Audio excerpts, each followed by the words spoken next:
Welcome to Space News. I'm Zell. I'm Dan. I'm Braden. Andrew. I'm Braden. Damn it! Well, we throwing it all off now. I know. I was trying to sneak in there, making sure everything was working here on the stream. You know what? Honestly, for what it's worth, nothing was too off. So it's like. Could be worse. Could be. It has been worse. Oh, it has been a lot worse. Has been much worse. It's been really bad. There we go.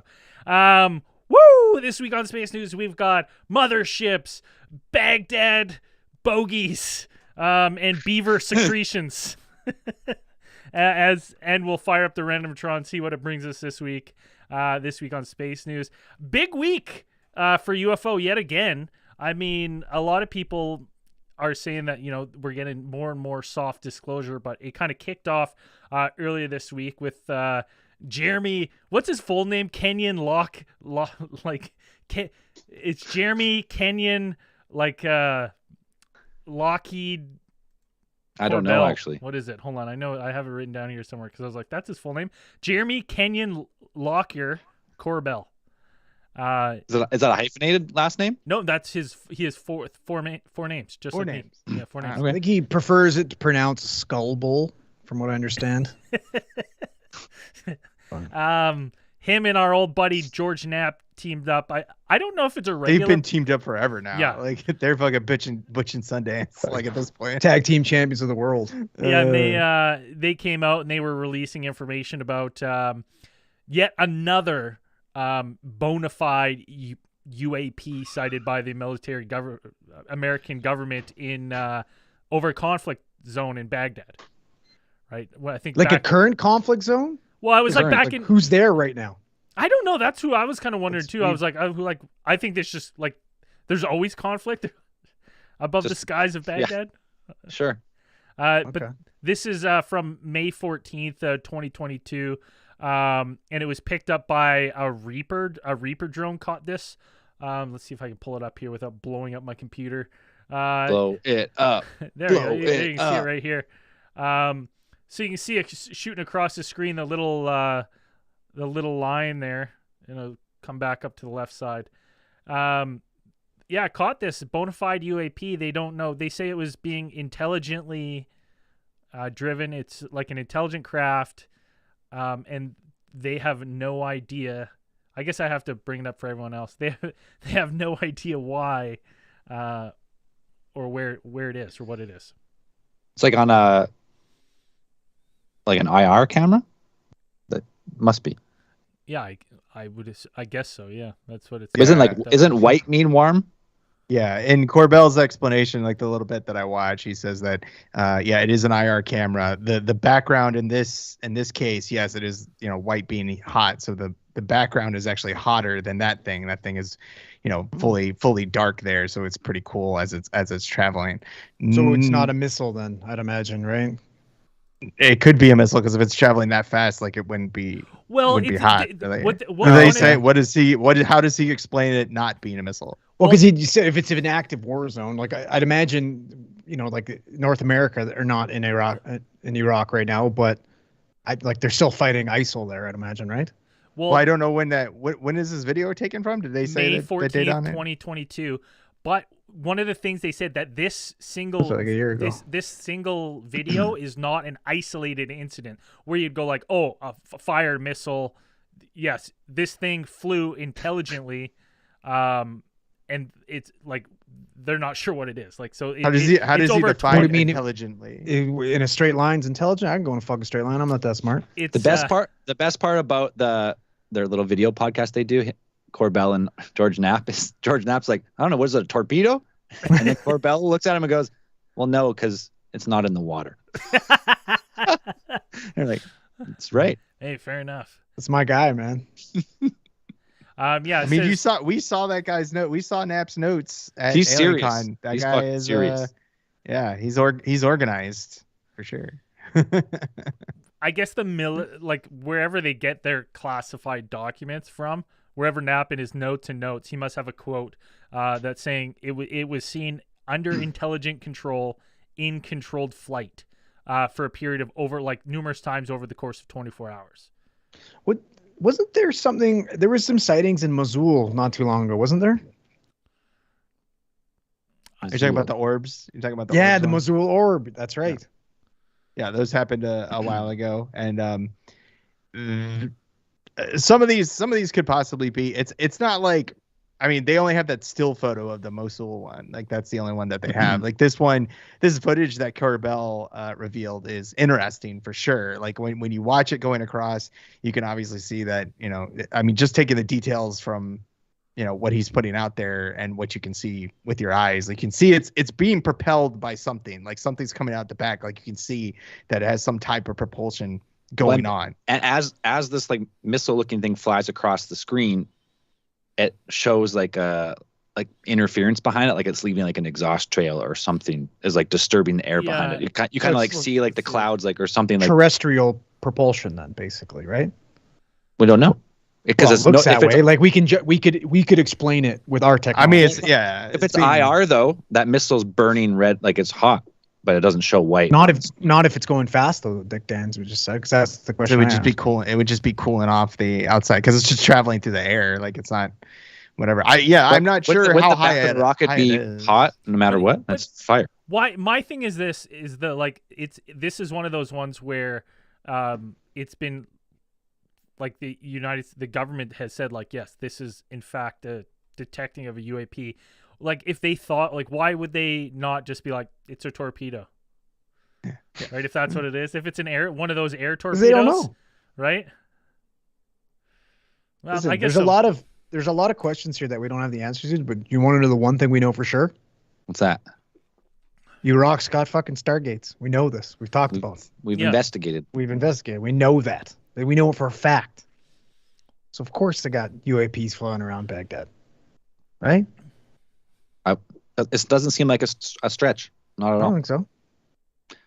But yeah, I mean, it looks like a missile. It kind of like flies straight like a missile, but you don't get so much. You only get so many seconds of it. Yeah, I would just like to see what leads them to conclude that it is under intelligent control or whatever. Like, I mean, why does their podcast have the worst audio? They seem like they're pretty successful people. Like, buy a better mic. Why don't you get a hold of these guys? Get them in Meteor. Let's go. You gotta record it here. Yeah, bring him in on your new startup, Torpedo Studios. Yeah.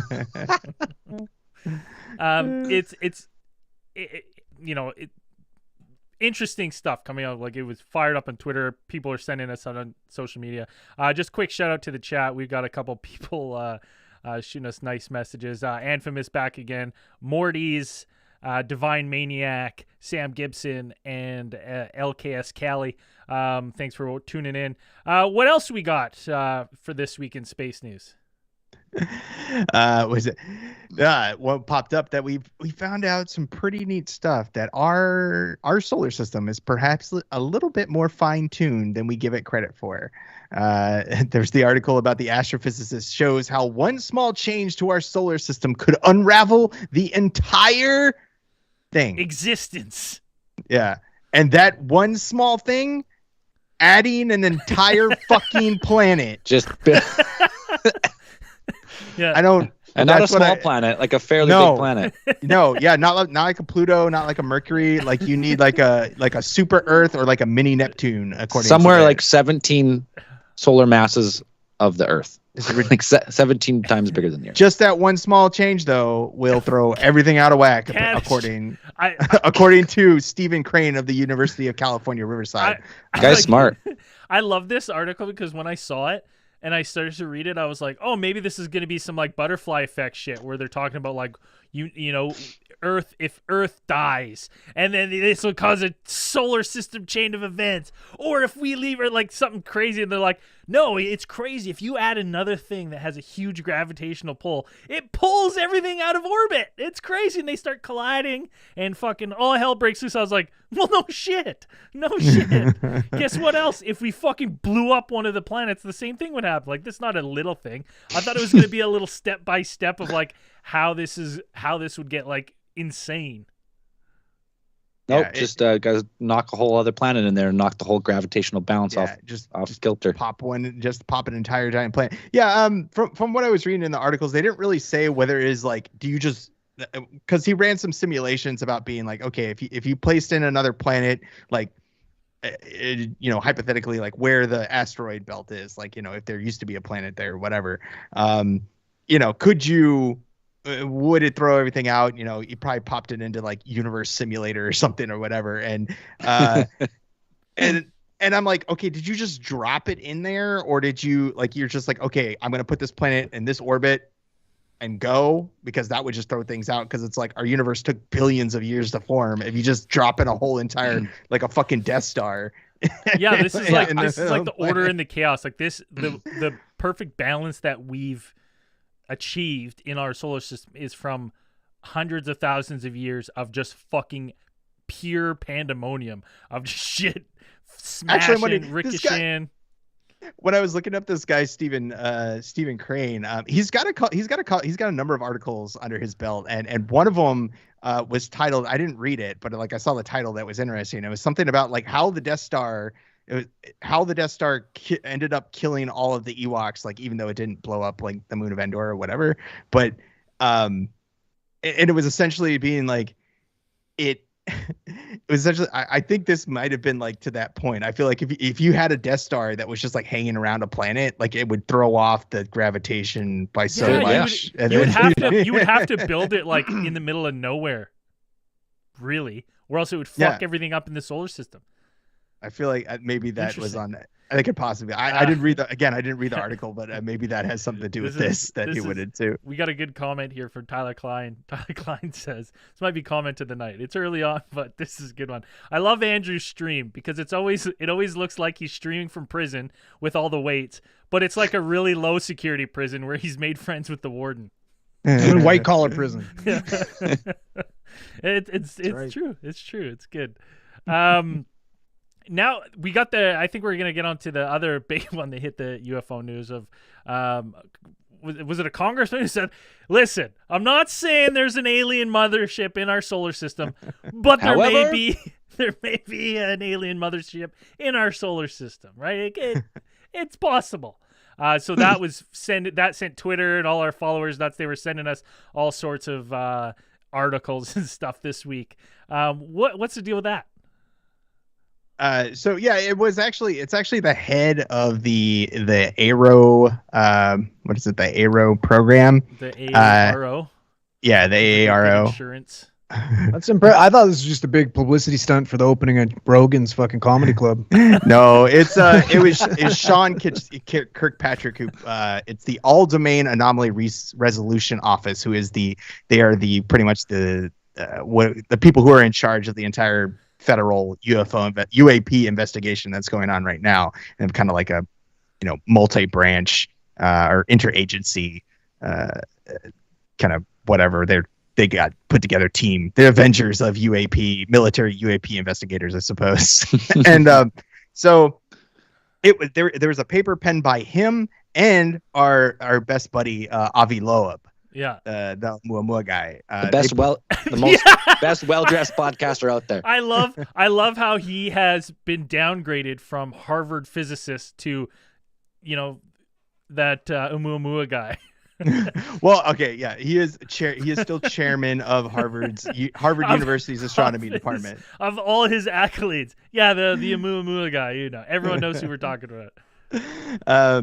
So yeah, they put together a paper, and it's pretty much a speculation about what type of signs you could look for to recognize like interstellar craft or qualities that UAPs may exhibit while they're being observed and things like that. And so yeah, like the quote where it mentions the idea of a mothership is and an artificial interstellar object could potentially be a parent craft that releases many small probes during its close passage to Earth, an operational construct not too dissimilar from NASA missions. So they're kind of like seems to be like floating the idea that interstellar objects such as the Muamua, and I think the other one was like M2 or T2. Yeah. There was another object that came in before a Muamua. Well, and what they're saying is that like if these things came in and did drop probe like objects like NASA does, that there's not enough. They wouldn't be reflective enough for us to pick them up. Like, and they wouldn't get enough sunlight reflecting for us to notice them. So they could be spread out already doing their thing all over the place, right? We got a Black Knight satellite in our atmosphere, right? It's like true. maybe this Been has hanging happened there before, for a while, right? We've known about, if you don't know what a Muamua is, hashtag look it up. It's an object that went around our sun and then accelerated. It was like, took one look at Earth and was like, let's get the fuck out of here. Turned on the afterburners and then pieced out, which baffled everyone.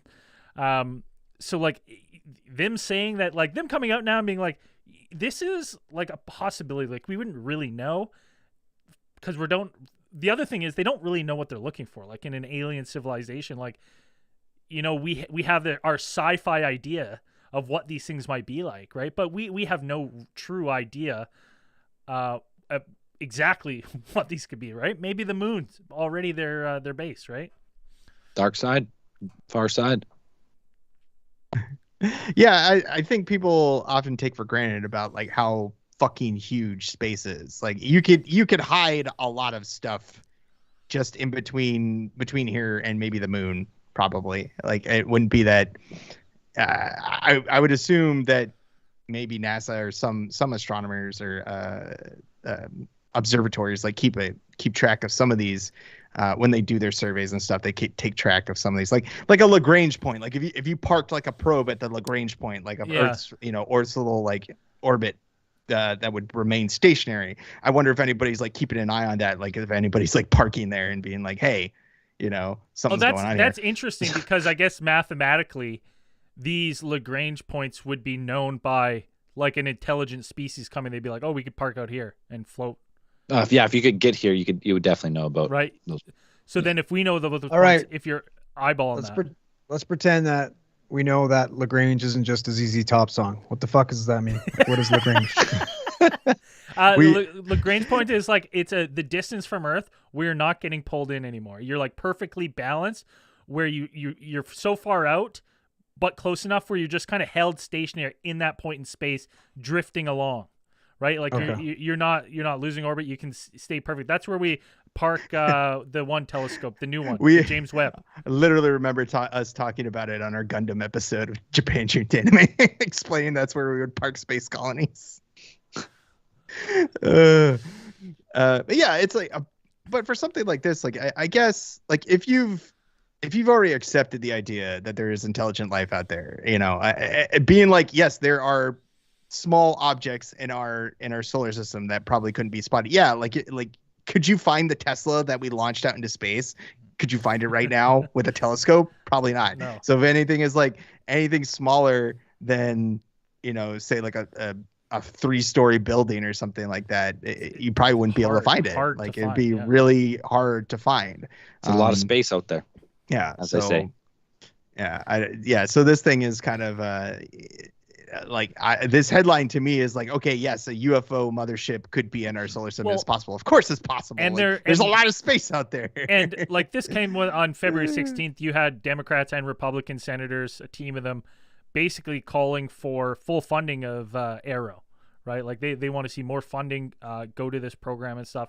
So my question to you guys is, do you think them coming out with these things, because it's like, is this a distraction piece coming out to distract people from other stuff going on?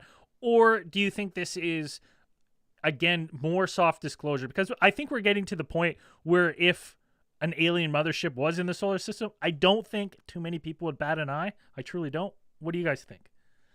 Was there ads on the article? Well, hold on. They're all targeted ads. No foot fungus ones this time though. Yeah, just anime waifu games for raising fucking erectile dysfunction medications. Yeah. It's all really Pepto-Bismol and Tums. So I mean though, the Military Times is where this article is from. They're making money off the clicks. Well, I mean, there's a ton of that's just the article I chose, but there's a ton of articles. Like it went at once the congressmen and senators called for full funding of Arrow, and then they were talking about the possibility of a mothership already in the solar system.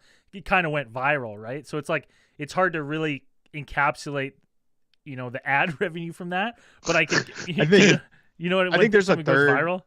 there's a third option probably where it's like, okay, so they're calling for funding, so you have to secure that funding somehow. So now I feel like this kind of runs the risk of being like they're trying to get the money, so they're gonna write up like everything. You're gonna throw out as many possibilities as you can and see whatever sticks to the wall. Like, yeah, there could be an alien mothership out there. You need to give us $10 billion in order to find it.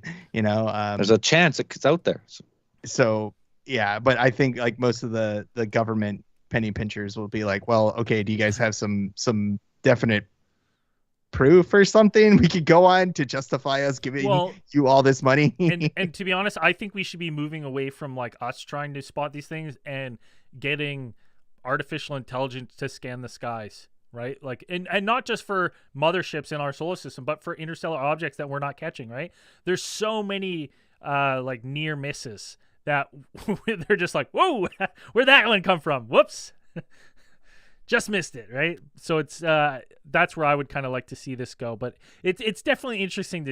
It seems like in the last like year and a half. Yeah, 100%. I want to see the ship. I don't want to see it coming through the atmosphere like Independence Day, but I want to see it. It accidentally gets in front of the Hubble in like the perfect angle, and it just get like a perfect like could you imagine time lapse of this fucking ship flying by. Could you imagine like on a NASA live stream, just like you're just like, whoa, what was that? Yeah, that'd be wild.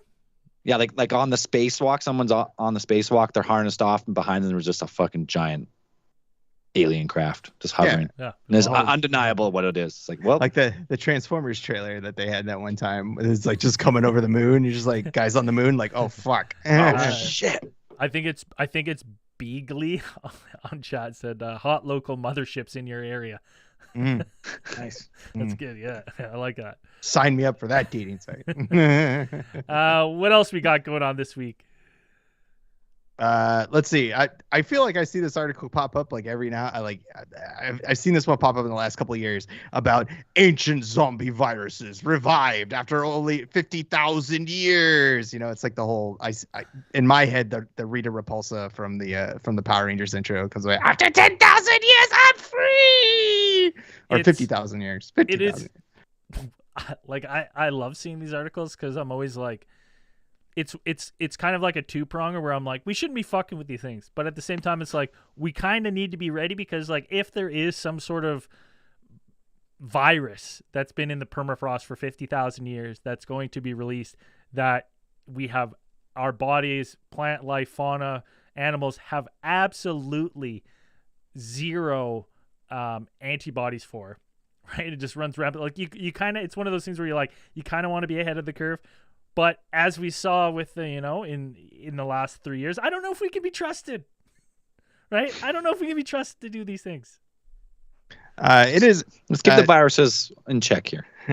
I've seen this one. I've seen this article pop up a couple of times. I think at least since like 2014, 2016. There's always this discovery that's going to pop up since the areas in Siberia that most of these studies come out of have large areas of permafrost which are now melting as the climate shifts, and you have you're able to get down into the ground, and there's a lot of stuff that's been there for 10 50 tens of thousands of years, and now you find these things that there's no recorded cases so far of these viruses infecting living animals as of now. Some of the ones that they've extracted from the bodies of are amoebas alive?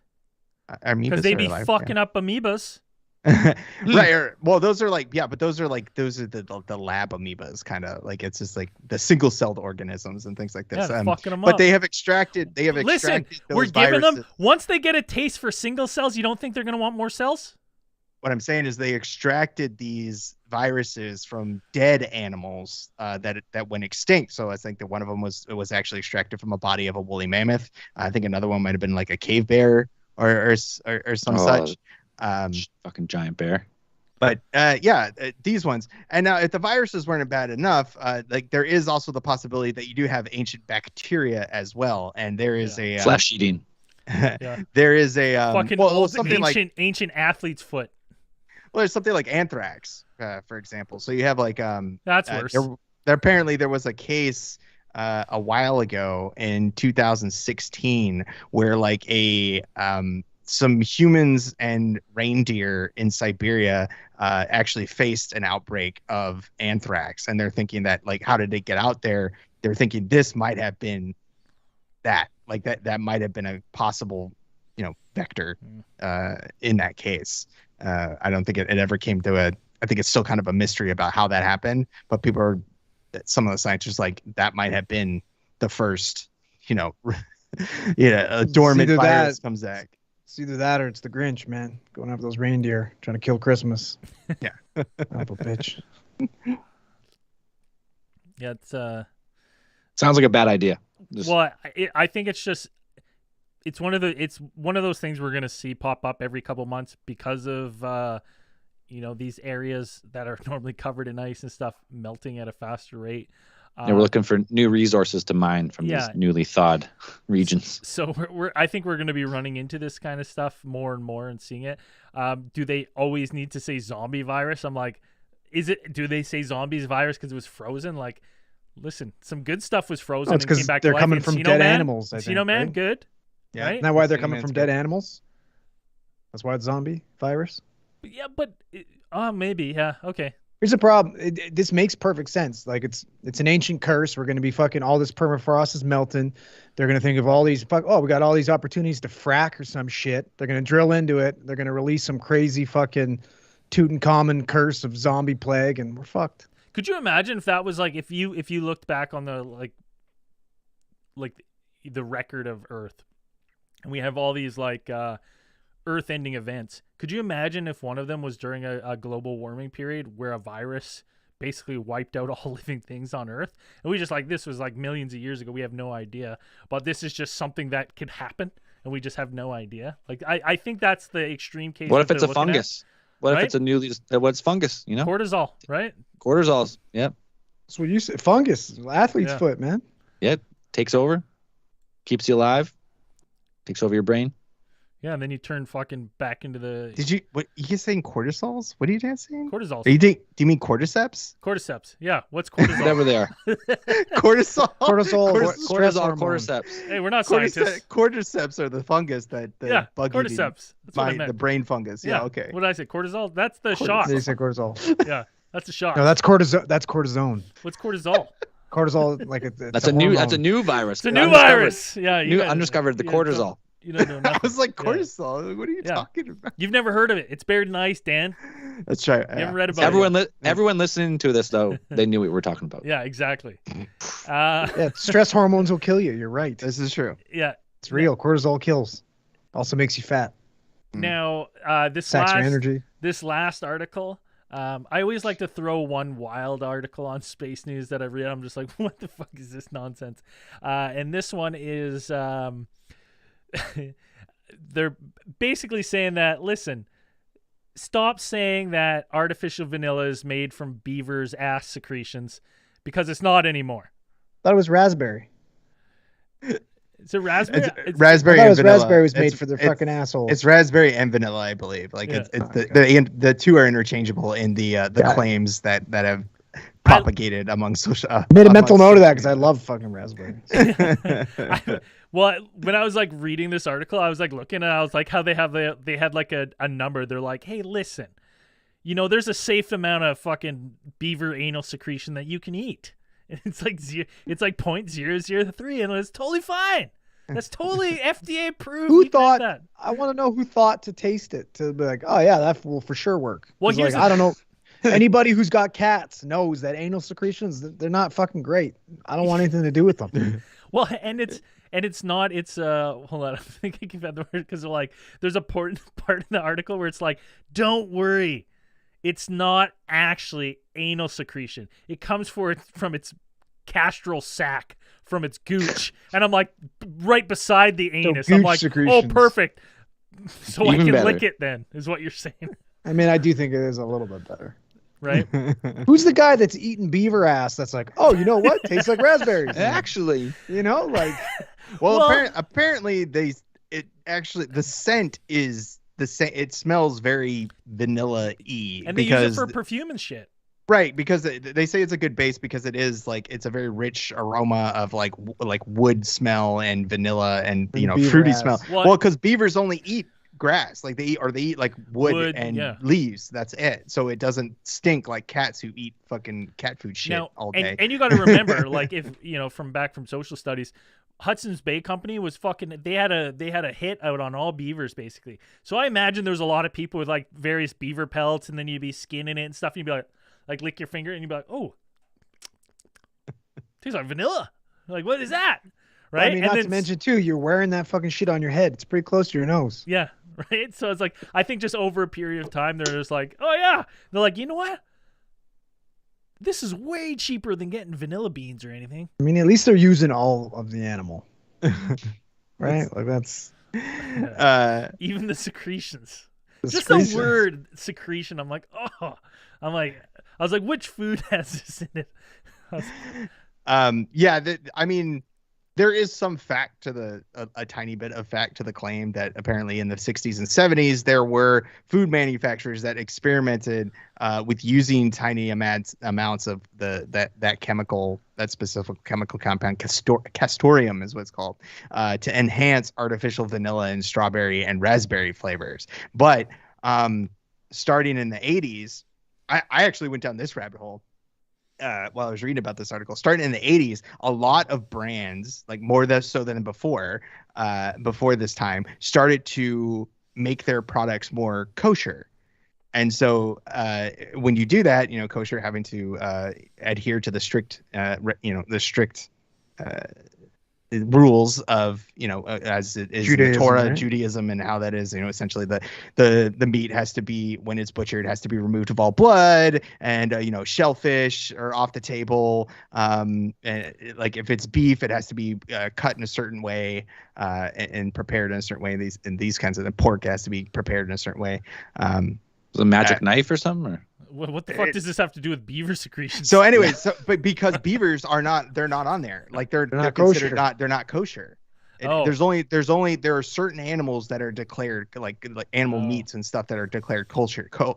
Now rats, man. Well, going down this, there's no beavers and dude. Apparently, things like Oreos and stuff like before the 80s weren't kosher. Like there were things like certain which is surprising because they're like completely vegan, aren't they? Like Oreos are. Well, there's nothing real in. Now they are. Yeah. They're just processed vegan cookies. When I went down this hole, apparently, like starting in the 1920s. You went down this rabbit hole, Dan? Yeah, the beaver hole. Beaver. So going down this beaver hole, apparently, like in the 1920s, like a Orthodox like kosher union or something like that. It's like a collection of Orthodox Jewish communities kind of got together and said like they started selling the idea essentially to food companies, being like, hey, like you're missing out on an entire market by not having your foods labeled as kosher. Or whatever. So they went through and they started like offering up certifications and stuff to certain food companies, and food companies that would hire on certain kosher consultants essentially to seems be like such a scam. Oversee. It seems really strange. Right? It's kind of nuts. It's like the mafia. It's like the mafia. Like they're like, yeah, you got to put our label on it, right? But that's the thing. It's like over time, that kind of stuff, like kosher products, like not only did they just sell to Jewish communities, they started selling to vegans as well, because vegans know that if it's kosher, it doesn't contain any animal. It's less likely to contain animal products, and it's going to be cleaner. And then also there is the idea that somewhere down the line, people kind of associated the idea of like the kosher brand being associated with higher quality products. Yeah. So because I always remember the Hebrew National Hot Dog slogan, where it's like our hot dogs are good because we answer to a higher power or something like that. It's pretty nuts. You know what? From now, all I know is from now on, when I get a vanilla Coke, I'm calling it Coke Beaver ass. But the companies figured. The companies like bought it because they're like, it's actually cheaper. They're like, it's cheaper, and there's more. Once you invest in it, the returns are, you're making like you're hitting that whole market, as opposed to you just have to have like a couple guys come in and be like, okay, yeah, like your process is kosher. You're using all the right parts of the animal. You're preparing it the right way. I like that. They whatever. need to come out It's with nuts. a fucking brand of just like Beaver ass cream. Yeah. This is vanilla ice cream. Yeah. Beaver ass cream. Hilarious. Yeah. Michael Beaver ass Swayze in the cream. chat saying Secretion Cola. Yeah, but nobody uses that anymore because the beaver castoreum is actually kind of difficult to extract, and we have much better ways to do it now when we produce artificial extracts and things like that. When we take them, putting you can actually be. I think we got to get away from this artificial shit. Well, yeah, get we're back to using naturalists beaver here. ass. Holistic Right? beaver ass. Right? We need make Canada great again. Let's start using beaver ass and everything. Like the good old days. Like the good old days, right? Let's get Holistic, the baby. beaver, forget fucking gas and oil, right? Beaver ass. That's where the money is, right? We're going to bring it back. Let's fire up the Randomatron, see what it spits out this week. See if I can get this. See if you can get it running. Yeah, it might crash my screen again. I don't know. Oh, great.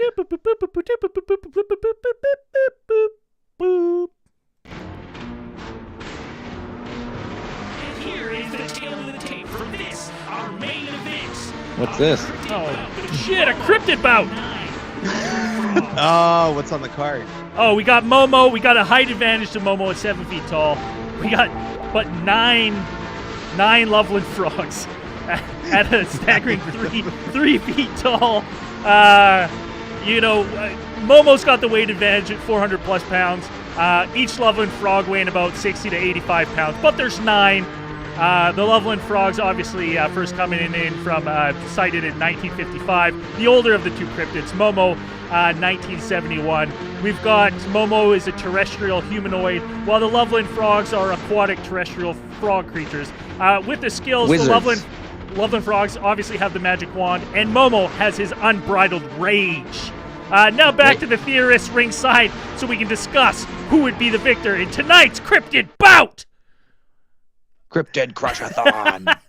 Yeah, I think we forgot to mention that we are keeping a close eye on the up and comers for the next Cryptid Crushathon. Yeah. There's been some what are they called? The preemptive bouts, the Prelims. Prelims. Qualifying bouts. Yeah, qualifying bouts. I know a lot of people that listen to our show aren't really with the cryptid scene, so we're bringing you the stuff right here. Well, right both of these guys are American cryptids. Momo obviously is Missouri, and he's not a.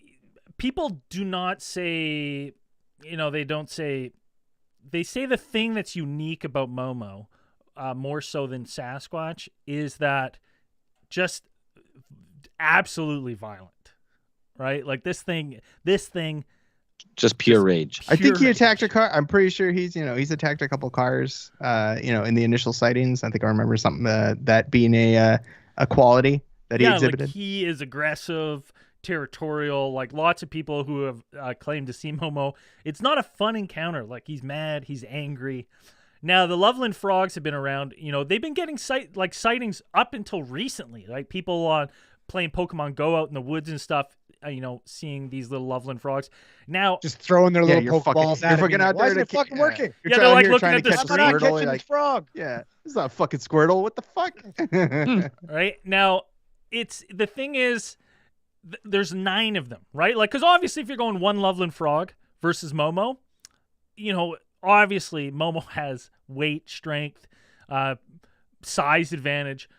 But when you start to get into the 9 Loveland frogs, you're kind of like, first off, what do those magic wands do? If they're just a shining light, which no one's ever seen any magic come from them, but I would say this: if they're shining a light, that's got to be magic because they don't have flashlights.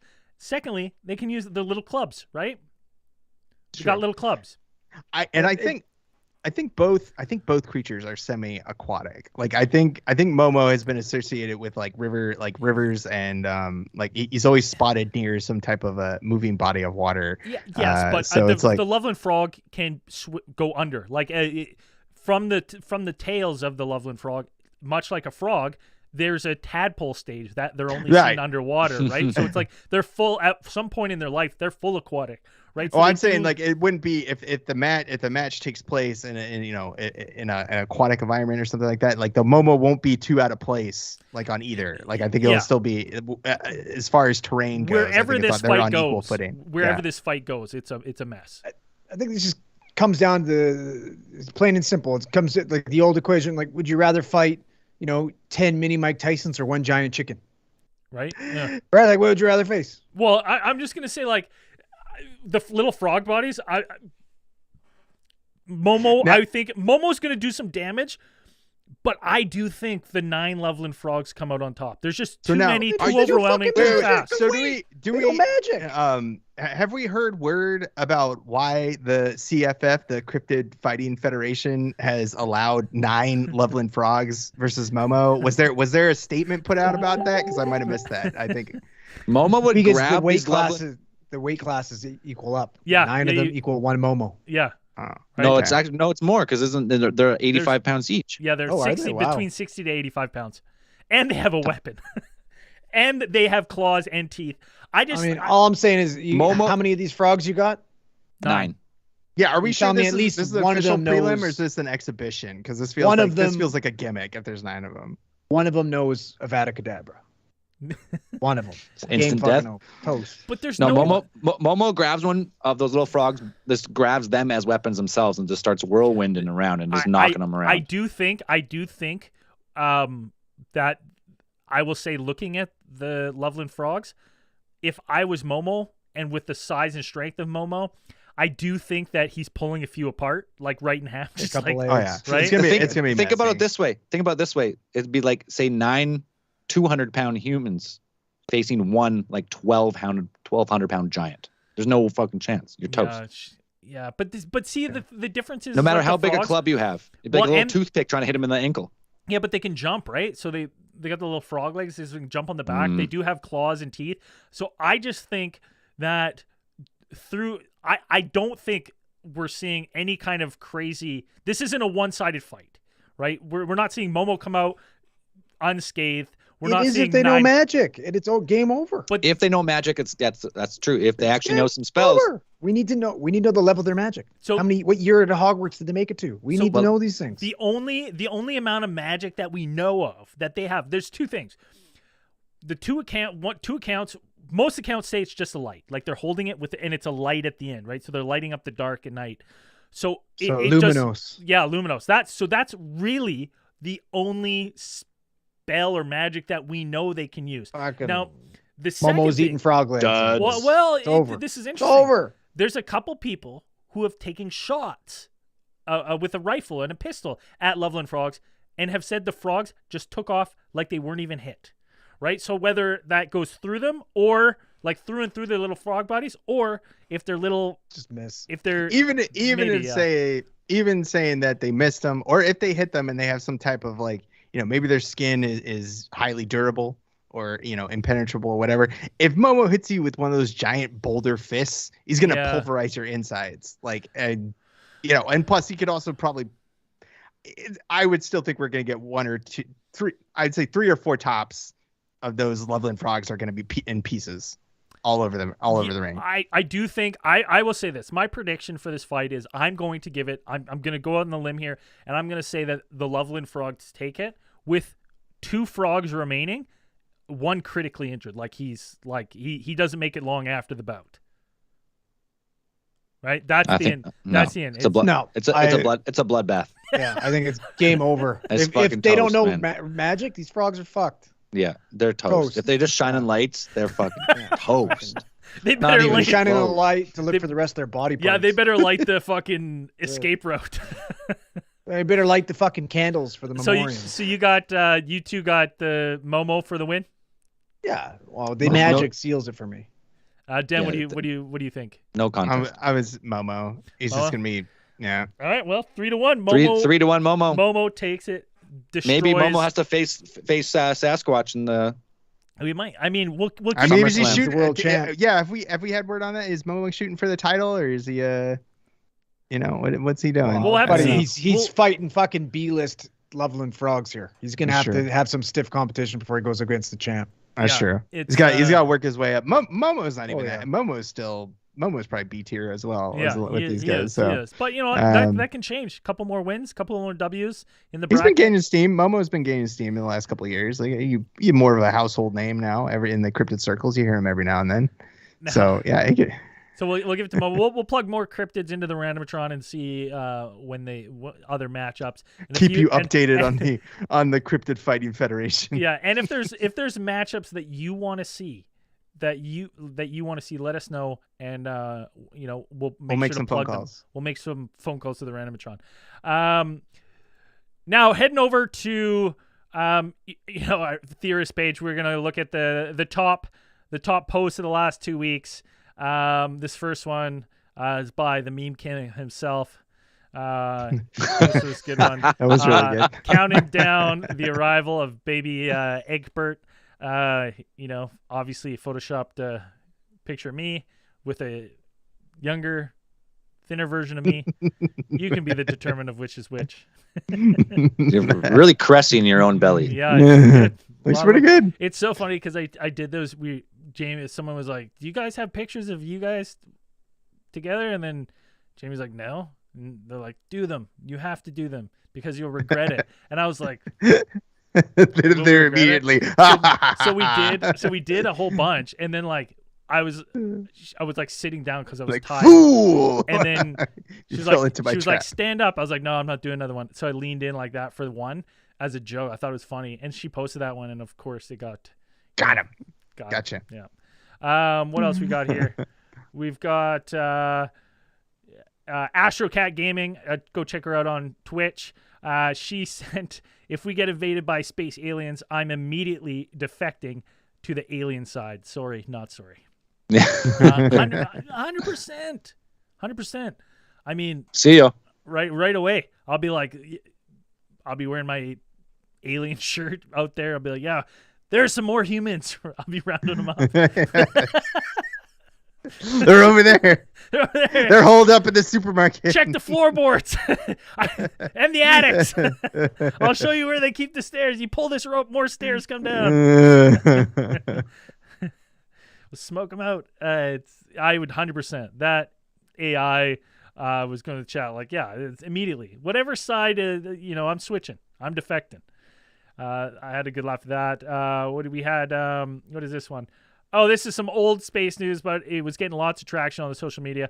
Someone in Australia drew a huge dick just in some salt flats. So in a dry lake bed, classic. I mean, that's always funny. That's from 2018. It's always funny. It's now timeless. The timeless human tradition of drawing large dicks. Yeah, hilarious. So. One day we're gonna find that cave painting that where you have people that you have the handprints. There's gonna be a dick print somewhere on those cave paintings. Like, I mean, I do find it kind of weird that one hasn't been drawn already. That we haven't found one. It's kind of weird. I mean, they've been drawn, but it's like you're just gonna have like the imprint of one. You'd be like, yeah, that caveman. What else we got here? We got this post. Who's winning? I picked this one. It got a lot of traction because someone in the comments posted this one and said, well, where'd it go? Oh, no, it's all comments. Sorry. Here we go. This one. And I thought Andrew would like that. He said this little military mongoose wins. Special TAC ops. He's got a ray gun there. Yeah. Yeah, fucking perfect. Wow. Is that I want 22? that picture. Right. So that's the noisy cricket from Men in Black. It'll fucking blow your face off. This was posted by Adrian Rogers. And we had the Prehistoric Cheeks by Adrian Rogers again. This got tons of traction on the Facebook page. The timeless human tradition of drawing thick women on stones. Right. That's why it's like when I said this, I'm like, I can't believe someone didn't etch in a like a big ween somewhere on some prehistoric. I mean, somewhere. there's a non-0% chance that some caveman was jerking into that. Like yeah. Oh, 100%. I didn't even think of that. Just like, ooga. Oh shit, that's funny. He's just like, although he's such an artist, he's like, they're like bringing each other and look at this. Draw me like assholes. Draw me like one of your Denny Sovins. That's the first porn right there, boys. That's the first porn ever drawn. Yeah, buddy. That's all we had for the Facebook group. If you want to join the Facebook group, see some of these funny memes and actions and stuff, or post some of your own alien theorists theorizing on Facebook, and then just hit join the group. Answer 2 easy questions. Don't be an asshole and follow the rules. Yes, you're in the group. Boom, boom. Boom. Easy, that easy. Boom, boom, boom. You want more alien theorists theorizing? Everyone wants more. Head to patreon.com/alien theorists podcast, or go to alientheorists.com support tab. You can get that supercast link. Support the show, support more space news, support more D&D, support your boys doing more things. A lot of people were talking earlier in the chat about D&D. Like, you want more? Let's support the boys more, and we'll get around to it. People are asking why we don't do it every week. It's impossible. It's impossible to do D&D every week with our schedule. We can barely do the podcast. I do. Those people who are asking why you don't do it every week, like probably most of those people have never run a D&D campaign. Yeah, getting four grown adults into one room at the same time, it's difficult. And stay tuned if you want to join the live streams Monday night. Again, that's on patreon.com or Supercast. You get access to the live stream. Come hang out with us as we record the show live. Mistakes and all. Or if you're listening to the podcast version of Space News, you can check that out live. I think we're doing every other Sunday, 6:30 p.m. Pacific time on YouTube, Twitch, and Facebook. So the co-streaming the 3. The next Space News is going to be March 26th. So we will see you then. Anything else, boys, before we sign out? That's it. All right. I don't know what we say. Do we say just keep those eyes on the skies? Space keep doing that. Space. And that's how the news goes. Yay. Oh, that's all.